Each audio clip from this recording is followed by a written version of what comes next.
Hello, everybody. Welcome back, book lovers. Thank you for tuning in to another video. And just let me get set up here. Okay, so today we're reviewing one of the most famous Korean short stories from the 1980s.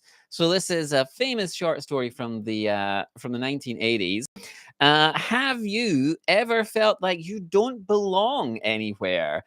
That no matter where you go, you're always an outsider? That's exactly the feeling at the heart of Deep Blue Night. So, Deep Blue Night is a haunting road trip story by Choi In-ho, one of Korea's most beloved writers. It's a novel about escape, disillusionment, and the search for a home that may no longer exist. So, anyway, it's a really fascinating story. It's just a short story. It's not. It's not a novel. But it's a fascinating story. Now, Che was born in 1945. He passed away in 2013 at the quite young age of 68. He'd been struggling with throat cancer for several years. However, he left behind an important body of work. He was called a prodigy after making his debut at the tender age of 18 with a story called Patient Apprentice. And his early works, such as The Boozer, great title, and A Dead Person, were works that were satirizing consumerism in Korea. As it was rapidly industrializing. And today's story, the story we're talking about today, was also a response to Korea's repressive social and political atmosphere in the 1970s under the Park Chung-hee presidency. And Deep Blue Night tells the story of a writer and a musician who have fled Korea for reasons we will learn, and they're on a road trip in California. It was originally published in 1981, and the English translation by Bruce and Juchan Fulton was published in 2002 as part of the Jimundang collection. And it's a rich, poignant, and at times beautiful story about alienation, rootlessness, and the idea that we can never really return home. Now, Choi In-ho is, like I said, he's a much loved figure in Korean popular culture. He wrote several best selling books. His career spanned almost 5 decades. Several of his books and stories were adapted into films. Today's story was also adapted into a film. And apparently, I haven't verified this, but you will see this written about him. He was the first Korean writer to have their face prominently displayed on the cover of their books as a marketing tactic. So I guess at one point he was so famous that they were using his face to sell his books. So good for him.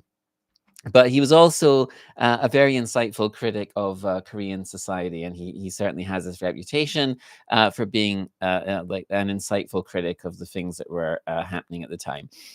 So how does he begin today's story about two artists fleeing 1970s Korea? So Deep Blue Night has a great opening scene. And I'm sure many readers of the story and people listening to this will be able to relate to this opening scene. And that is the experience of waking up with a hangover, a dreadful hangover, feeling awful, and not remembering what happened the previous night. Che writes, he saw a room he didn't recognize. Where was he? He searched his foggy mind for the answers. His brain was a dizzying chaos. We've all been there.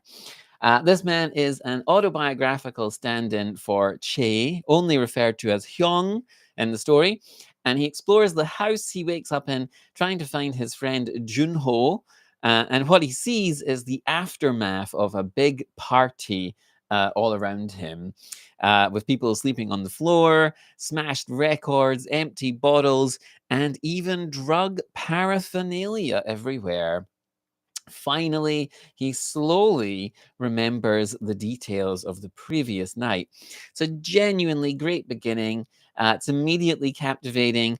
Who is this man and his friend? What happened to them? What explains the chaos?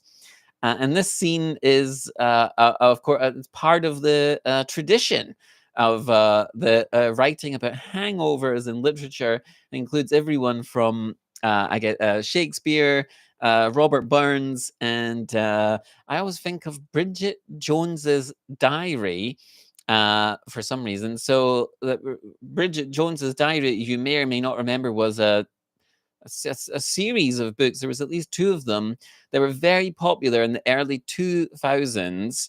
And Bridget was, and then there were some very successful movies. But in those books, Bridget was always drinking white wine, and she was constantly drinking and always complaining about having a hangover. I don't know why I always remember that. Anyway, so I'm sure, and Deep Blue Night's opening scene is a very enjoyable addition to to literary hangovers. Okay, it's a great example of the literary hangover. And anyway, I'm sure lots of people reading the story will relate to this experience. The Hangover is a staple of popular fiction in general, and it's often celebrated in movies, celebrated in songs. But anyway, so who are these two men with the awful hangovers? How did they arrive at this party in California? What happened to them? And where are they going? So the two men are Junho and Hyung. Junho is a sort of faded musician. His better days are behind him.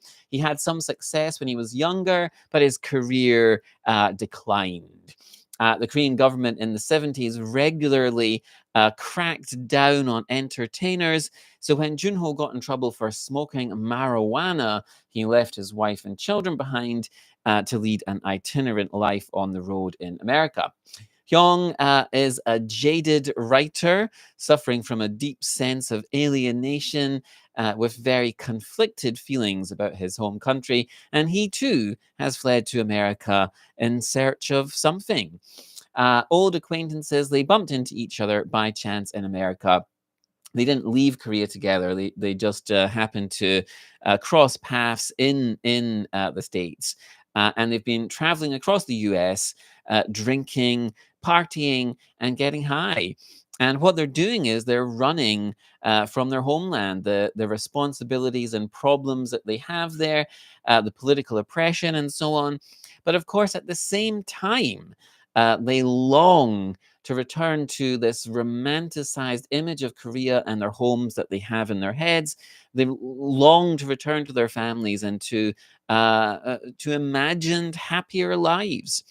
And at the same time, they are hypnotized by the possibilities of freedoms seemingly offered by America, while simultaneously realizing that the myth is a lie and the American dream is not for them. So it's a very complex set of issues, feelings, and desires in the story. So these ideas of rootlessness and homelessness are often subjects for Korean writers, and I've talked about them frequently in other reviews, but usually these stories are set in Korea. So how does the American setting help Che explore these themes? So there's quite a lot going on in the story, and there are several different ways that one could think about it. So there is this idea in much Korean literature that Korean people are essentially homeless because of first Japanese colonization, then second the separation of the country after the Korean War, and third the continuing influence and dependency on American military support.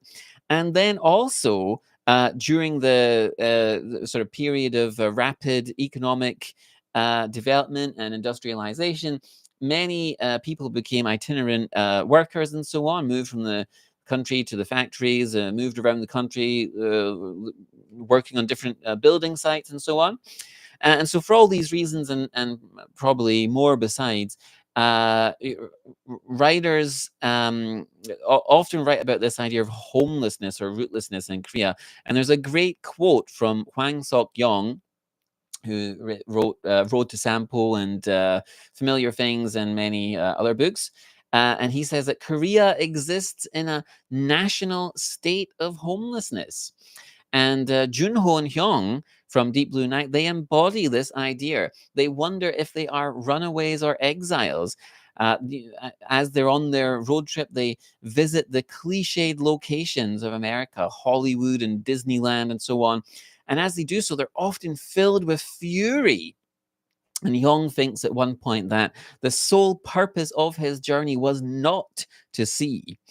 And they're searching for some kind of oblivion in drink and drugs and partying because there's nowhere for them to go. And Che's writing here is frequently very beautiful. There's some passages of description, especially towards the end, that are wonderful. Che can be a very evocative writer, and the atmosphere he creates is rich, but yet desolate at the same time. And it's fascinating to read a Korean writer tackling the iconically American experience of the American road trip. And the translators, Bruce and Juchan Fulton, of course, do a very good job of capturing Che's descriptions. It's a great story and one that remains worth reading, studying, and thinking about 4 decades after it was first published. So, what do you think? Have you read Deep Blue Night or any of Choi In-ho's other works? Do stories about exile and identity resonate with you? So, if it does, please leave a comment. And if you like this review, please hit that like button to support the channel. Subscribe for more reviews of Korean literature, and hit the notification bell so you never miss a new review. And if you're interested in more reviews of Korean literature, please check out some of the other reviews. And as always, thanks for watching. Take care, and I will see you in the next video.